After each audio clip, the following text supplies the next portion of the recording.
Bismillahirrahmanirrahim. Assalamualaikum warahmatullahi wabarakatuh. Perkenalkan, saya Afi Khairiyah, dosen di Amik Purnama Niaga Indramayu pada Prodi Manajemen Informatika.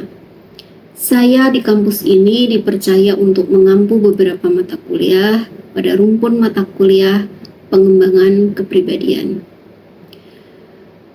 Di antara mata kuliah yang saya ampu adalah pendidikan Pancasila, pendidikan agama Islam, pendidikan kewarganegaraan, pendidikan anti korupsi, dan etika profesi. Pada kesempatan video ini, saya akan menjelaskan salah satu mata kuliah yang saya ampu, yaitu mata kuliah pendidikan agama Islam.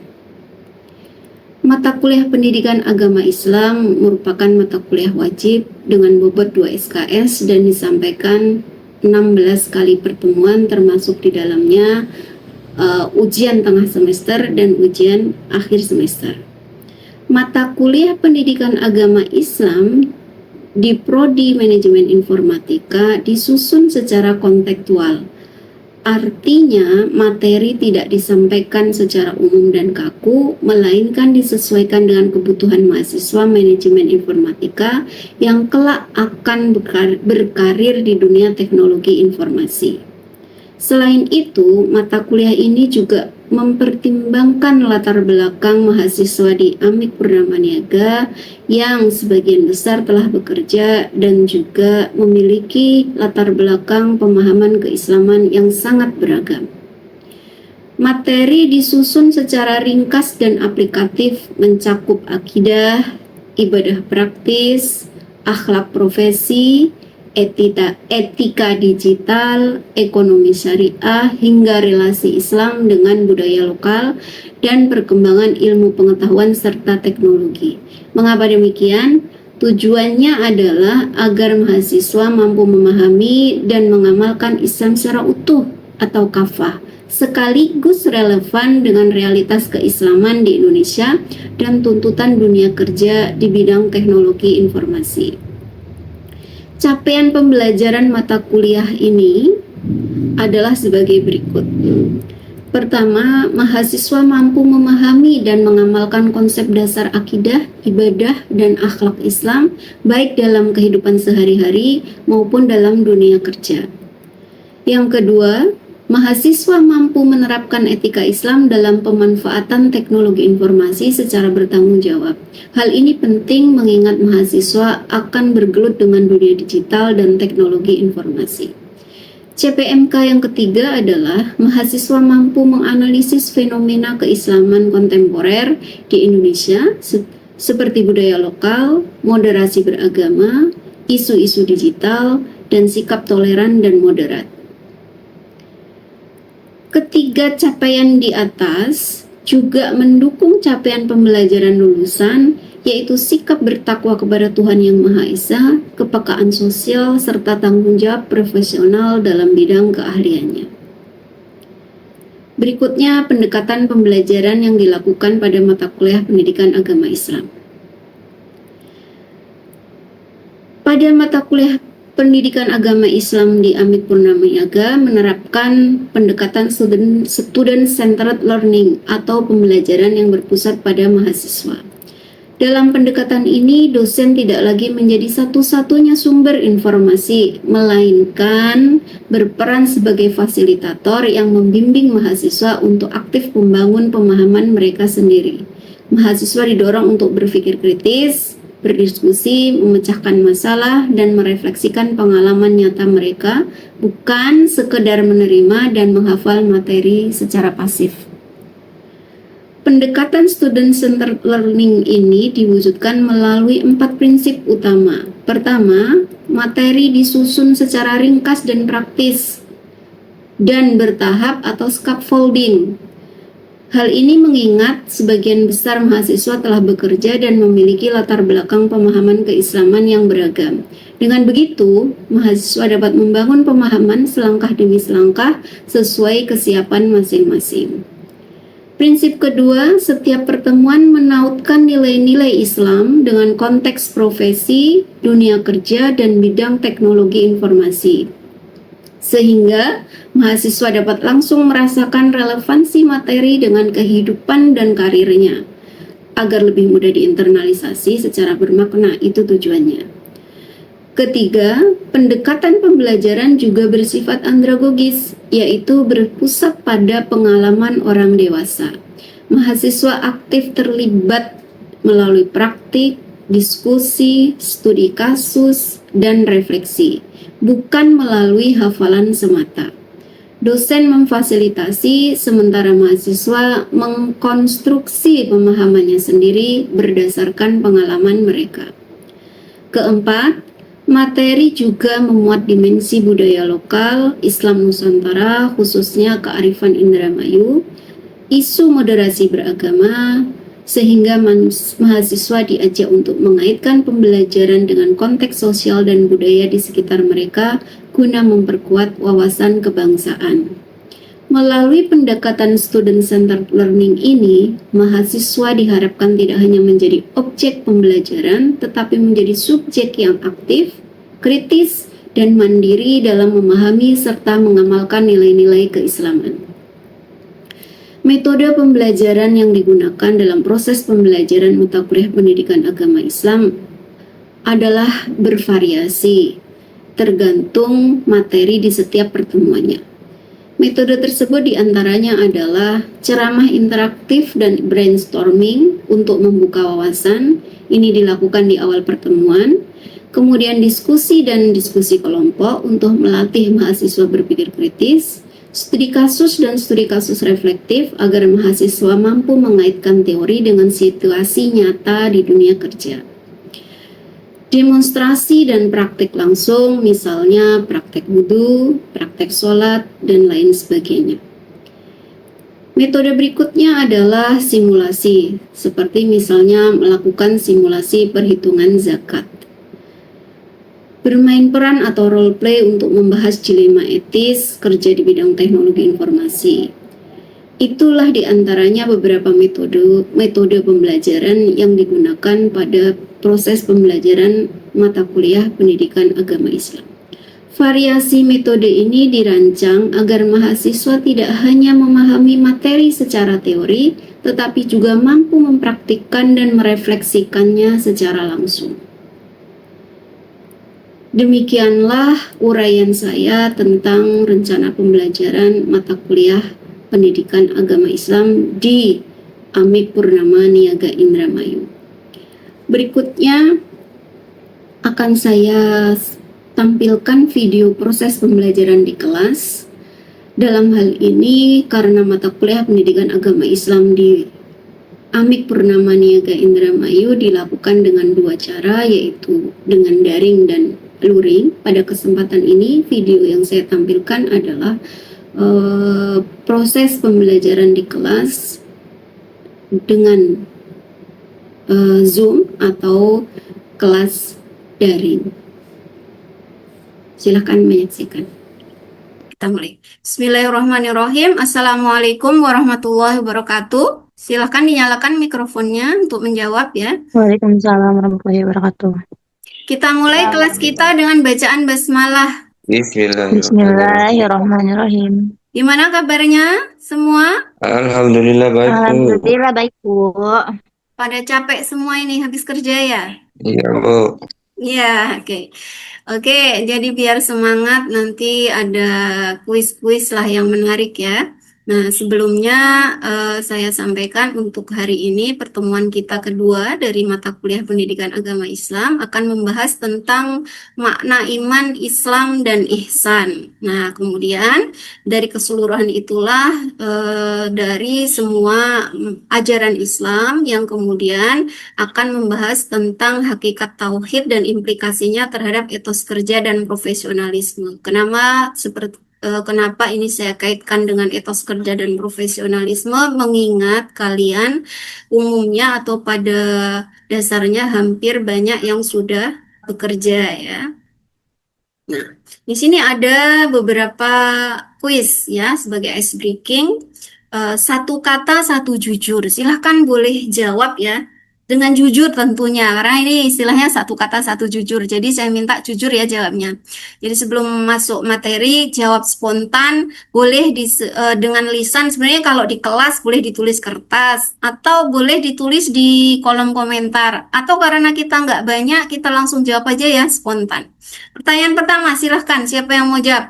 Satu kata yang menggambarkan hubungan kamu dengan Allah saat ini. Siapa yang mau jawab? Cukup dengan satu kata, bagaimana kamu menggambarkan hubunganmu dengan Allah saat ini? Boleh dibuka mikrofonnya yang jawab. Aziz, kata apa yang menggambarkan hubunganmu dengan Allah saat ini? Contohnya gini, mungkin kalian sulit. Misalnya kalau saya menjawab pertanyaan ini, misalnya satu kata yang menggambarkan hubunganmu dengan Allah saat ini. Merasa dekat. Kenapa saya menjawab merasa dekat? Karena saya sedang sangat banyak tuntutan pekerjaan yang harus diselesaikan dalam waktu yang singkat, belum lagi ada permasalahan-permasalahan lain. Jadi saya sengaja mendekatkan diri sama Allah sehingga saya mampu menggambarkan bahwa kata yang menggambarkan hubungan saya dengan Allah saat ini dekat karena saya selalu minta pertolongan sama Allah karena kondisi saya, dan itu tipikal manusia ya, kalau lagi susah dekat, kalau lagi seneng jauh gitu kan. Nah, sekarang kalian coba salah satu. Apa kata yang menggambarkan hubunganmu dengan Allah saat ini? Tak ada yang jawab nih? Aziz? Apa Aziz? Hubungan saya dengan Allah saat ini masih agak jauh Bu ya. Jadi karena emang seiring dengan pekerjaan, jadi sering menunda-nunda sholat gitu Bu. Oke, kita apresiasi ya kejujuran Aziz ya dengan eh, apa yang disampaikan dengan kondisinya, bagaimana hubungannya dengan Allah. Oke, cukup. Berikutnya pertanyaan kedua. Satu momen kuliah atau kerja, kok sekarang kalian mungkin udah nggak masuk kuliah. Eh, Satu momen kuliah atau kerja saat kamu tergoda jalan pintas. Misalnya kalau kuliah nyontek, copy paste, atau kalau tugas manipulasi laporan dan sebagainya. Satu kata apa yang menggambarkan itu? Ketika ada momen seperti itu, apa yang akan kamu sampaikan? Ketika ada satu godaan untuk melakukan jalan pintas di dunia perkuliahan maupun di dunia kerja, biasanya kamu akan bagaimana sikapmu? Nah, diungkapkan dalam satu kata. Alia, gimana Alia? Kalau saya misalnya gini, menolak jalan pintas, konsisten, idealis. Kalau Alia apa? Ya, konsisten sih, Bu. Soalnya kan, misalkan emang dari awal niatnya nggak nyontek, ya nggak nyontek. Ya, bagus. Terima kasih, Alia. Nah, satu lagi, satu hal yang menurutmu paling paling membuat kamu tidak sholat tepat waktu itu apa? Jadi pertanyaannya sedikit saya rubah ya. Yang paling sulit menjaga sholat waktu apa? Karena tugas atau karena apa? Tadi kan kalau Aziz sudah jujur ya, merasa jauh karena sering ninggalin sholat. Hal yang paling membuat kamu sulit sholat tepat waktu itu apa biasanya? Malas atau apa? Siapa mau jawab? Ninis, biasanya apa nih yang membuat kita malas ngerjain sholat tepat waktu? Nisrina ya, panggilannya Ninis. Mungkin karena kerja juga, karena sibuk sama kerjaan, juga tugas juga termasuk. Oh ya, jadi karena sibuk ya, ada pekerjaan dan juga tugas. Oke, terima kasih. Jadi dari ice breaking ini satu kata satu jujur, kalian sudah benar-benar jujur bahwa dalam menjalankan ajaran Islam ya atau menilai kedekatan kita dengan Allah, Anda sudah mengatakannya dengan jujur. Jadi eh, tujuannya kenapa kita memetakan titik awal kelas ini bukan menilai salah atau benar, bahwa yang malas atau yang menunda sholat dan sebagainya itu salah, tidak. Semuanya tentang kejujuran pada diri sendiri kita sebelum kita mulai belajar. Selanjutnya adalah capaian pembelajaran untuk materi ini menjelaskan makna Islam, iman, ihsan, serta hubungan ketiganya menjadi satu kesatuan yang utuh. Kemudian yang kedua, memahami hakikat tauhid, ada macam-macam tauhid di sana nanti. Kemudian menganalisis keterikatan tauhid dengan etos kerja, kejujuran akademik, dan profesionalisme di dunia kerja, terutama di dunia IT, di dunia Anda.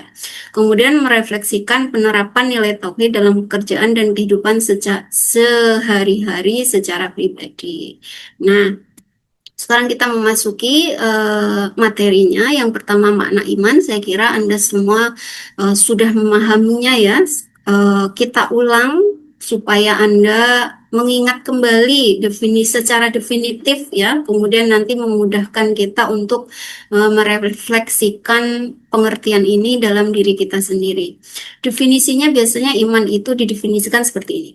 Iman secara bahasa berarti percaya, secara istilah pembenaran dalam hati, diikrarkan dengan lisan dan dibuktikan dengan perbuatan atau amal. Rukunnya ada 6, saya yakin Anda semua sudah paham apa? Rukun iman kepada Allah, iman kepada malaikat, iman kepada kitab, iman kepada Rasul, iman kepada hari akhir, dan iman kepada qada dan qadar. Jadi, lanjutkan tadi ya, jadi titik penting setelah memahami iman, Islam, maka sekarang yang terakhir adalah makna ihsan. Jadi ada sebuah hadis yang menjelaskan tentang iman, Islam, dan ihsan itu ya. Nah, dalam hadis tersebut, ini merupakan hadis qudsi ya. Saya pernah menyinggung apa itu hadis qudsi, yaitu hadis yang disampaikan oleh malaikat Jibril langsung kepada Nabi Muhammad. Nah, dalam hadis tersebut Rasulullah bersabda saat ditanya oleh malaikat Jibril tentang ihsan, yang intinya adalah engkau menyembah Allah seakan-akan engkau melihatnya. Jika engkau tidak mampu melihatnya, maka sesungguhnya Allah pasti melihatmu. Itu makna dari ihsan dalam hadis tersebut. Nah, konsekuensi dari makna tersebut berarti apa? Kalau kita yakin bahwa Allah melihat kita, maka akan ada sebuah konsekuensi, misalnya ketika bekerja, kualitas kerja kita pasti yang terbaik, bukan sekedar selesai. Karena yang menentukan terbaik itu bukan kita, karena bukan terlihat oleh manusia, tapi karena memang Allah melihat kita. Kemudian ada kesadaran dalam diri kita bahwa kita itu selalu diawasi oleh Allah, bukan diawasi oleh dosen ketika kuliah atau mengerjakan tugas dan sebagainya ya, atau bukan diawasi oleh hanya atasan, tapi kita selalu diawasi oleh Allah. Itu makna dari ihsan. Jadi nanti konsekuensinya begitu, bekerja pun menjadi yang melakukannya dengan yang baik, bahkan terbaik begitu ya. Nah, kemudian konsekuensi berikutnya dengan memahami makna ihsan itu adalah konsisten, baik saat dilihat maupun saat sendirian, dalam hal apapun ya, dalam belajar, dalam bekerja gitu. Jadi akhirnya kita menjadi orang yang punya kepribadian konsisten dalam mengerjakan segala hal gitu ya. Kalau dalam Islam istilahnya apa? Konsisten itu kalau dalam Islam istilahnya apa? Istiqomah. Nah, istiqomah. Nah, itu konsekuensi dari ihsan. Nah, dari pemahaman tentang ihsan ini, hal penting ya, titik penting yang mesti diingat adalah bahwa ihsan adalah level tertinggi dari keberagaman kita ya, melakukan sesuatu yang terbaik bukan karena diawasi, tapi karena selalu sadar bahwa bukan diawasi oleh manusia ya, tapi kesadaran kita bahwa kita selalu diawasi oleh Allah. Nah, ini kan menjadi akar dari sebuah integritas profesional sejati. Dari beragama itu nggak cuma soal ibadah mahdhah, sholat, puasa, dan itu saja kan, tapi semua aktivitas kehidupan kita sehari-hari kan ibadah. Nah, dengan memahami makna ihsan ini, maka kita akan mewujud menjadi seorang yang punya integritas profesional sejati, karena apapun yang kita lakukan, baik berinteraksi dengan sesama manusia, bahkan dengan binatang ataupun makhluk lain, kita melakukannya dengan cara terbaik karena kita selalu sadar bahwa kita selalu diawasi oleh Allah. Nah, di sini ada kasus kecil nih, kasus mini sebagai wujud pemahaman kita tentang ihsan. Misalnya begini, Anda seorang programmer diminta membuat laporan sistem. Sebenarnya dalam sistem yang dibikin itu ada bug, ada error kecil gitu ya, yang nggak ketahuan gitu. Nah, kalau Anda memahami betul makna ihsan, kira-kira apa yang Anda lakukan sebagai seorang programmer? Siapa yang mau jawab? Lutfi, Lutfi baru muncul, Lutfi. Senyum dia. Ayo silakan Lutfi. Kira-kira apa Lutfi? Sebagai orang yang muhsin. Ya Bu, gimana Bu? Ya, ini kan ada studi kasus mini nih ya. Anda seorang Iya. programmer ya, diminta membuat sebuah laporan sistem. Nah, ini kan kamu membuat sistem. Sebenarnya dalam sistem itu ada bug, ada error gitu ya. Setelah diuji ada error. Sebenarnya nggak ketahuan sih gitu ya, bisa kamu sembunyikan. Tapi seorang yang muhsin gitu ya, seorang yang memahami betul makna apa itu ihsan, apa pilihan kamu yang ingin kamu lakukan? Mungkin kalau ditanyakan saya memberitahu Bu, kalau nggak ditanyakan mah diam aja. Kalau nggak ditanyakan mah diem aja. Nah, jadi kan sini konsepnya ihsan tuh apa tadi? Bahwa menyembah Allah seakan-akan melihat, tapi kalau tidak mampu melihat, kan kita yakin bahwa Allah selalu melihat kita. Jadi sebagai manusia, Lutfi ini manusiawi banget gitu ya. Orang nggak ketahuan sama manusia yang nggak usah dikasih tahu gitu ya. Tapi Lutfi harus sadar bahwa Allah selalu mengetahuinya gitu kan. Allah selalu mengawasi gitu. Jadi intinya itu. Jadi manusiawi gitu ya. Manusiawi banget gitu. Ngapain kalau atasan nggak tahu ya diem-diem aja. Yang penting beres pekerjaan gitu ya. Tapi pada intinya perlu ditekankan di Iya, sini Bu. bahwa ketika kita sudah sampai level ihsan tadi, makanya kita menjadi seorang profesional sejati. Sekecil apapun kesalahan, maka pasti kita akan laporkan. Begitu ya Lutfi ya. Iya Bu. Oke, kita lanjutkan ya pembahasan kita. Jadi tadi rangkaian ajaran Islam itu didasari atau yang menjadi fondasi adalah iman. Kemudian Islam adalah wujud lahiriahnya berupa amal kepatuhan atau biasa disebut dengan syariat, dan kemudian puncaknya adalah kualitas dan kesadaran tadi. Kesadaran apa? Kesadaran diawasi oleh Allah. Jadi istilahnya begini akhirnya. Iman tanpa Islam kosong dari amal. Jadi kalau kamu cuma bilang iman, kalau tidak melakukan syariatnya ya kosong iman doang, nggak tanpa amalnya gitu ya. Islam tanpa iman sekedar formalitas. Kamu mengerjakan semua yang syariat tadi ya, syariat tadi, sholat dan sebagainya, tapi tanpa iman ya formalitas aja. Sholat juga cuma formalitas, puasa juga formalitas, gitu kan. Nah, keduanya tadi, iman dan Islam tadi, kalau tanpa ihsan, maka akan kehilangan kualitas dan ketulusan. Jadi kalau sholat, oke, saya sholat karena saya beriman kepada Allah, maka saya sholat. Tapi ketika tidak ada ihsan di dalamnya, maka sholatnya tidak khusyuk misalnya. Itu seperti itu gambarannya. Paham ya? Paham Bu. Oke, kita Paham, Bu. lanjutkan. Jadi ini materi kita ya hari ini tentang iman, Islam, dan ihsan, dan ketiganya adalah tiga hal yang tidak bisa dipisah-pisahkan dan tidak bisa dipahami secara parsial, tapi menjadi satu kesatuan yang utuh untuk kita menjadi muslim yang sejati. Nah, di sini ada kuis kilat sebagai penutup ya, sebelum ditutup. Kuis kilat dijawab dengan cepat.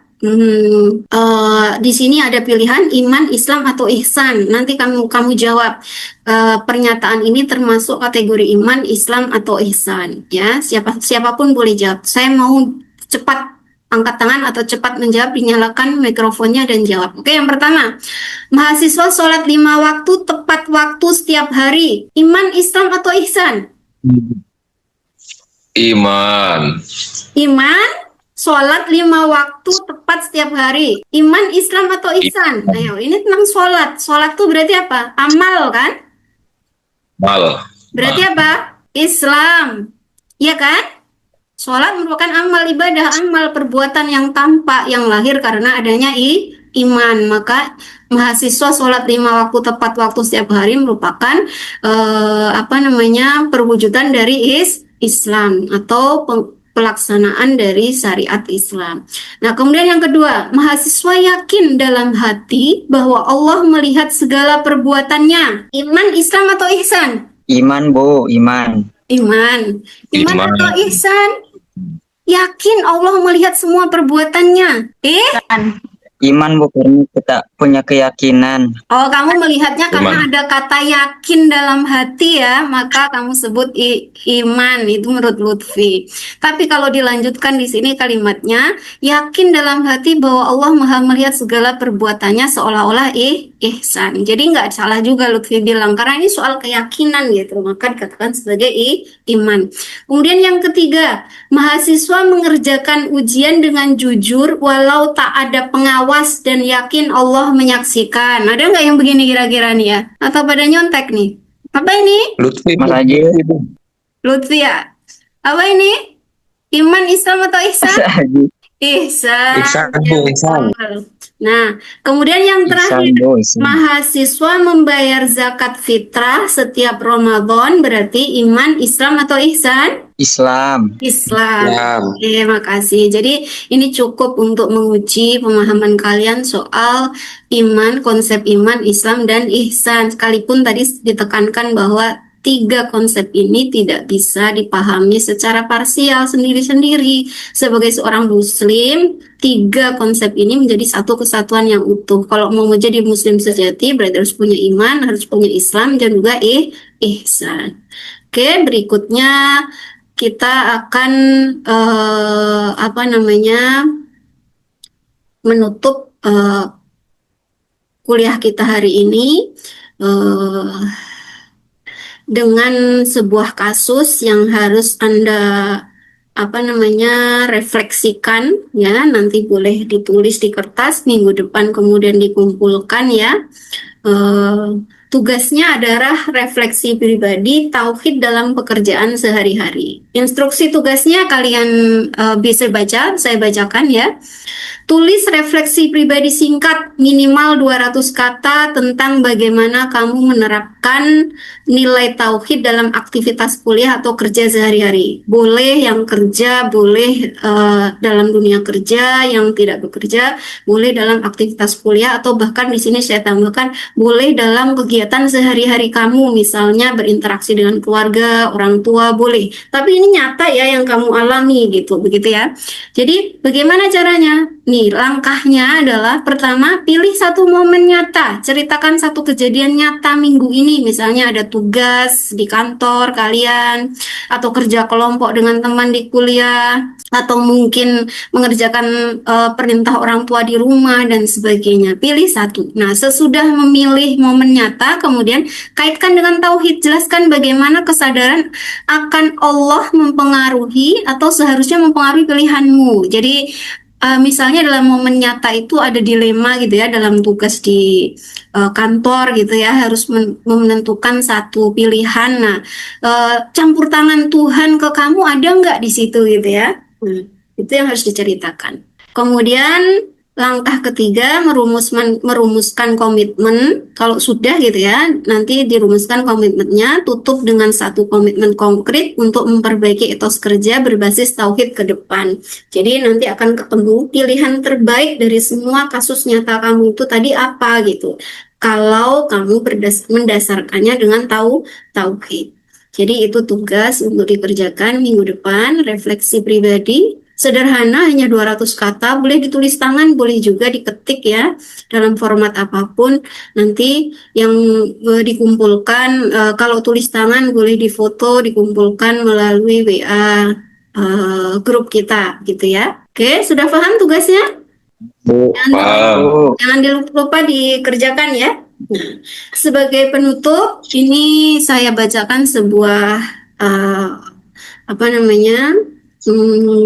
tulisan singkat sebagai kesimpulan dari kuliah kita hari ini. Iman itu di hati, Islam itu di amal, ihsan itu di kualitas, dan tauhid mengikat semuanya menjadi cara kita bekerja.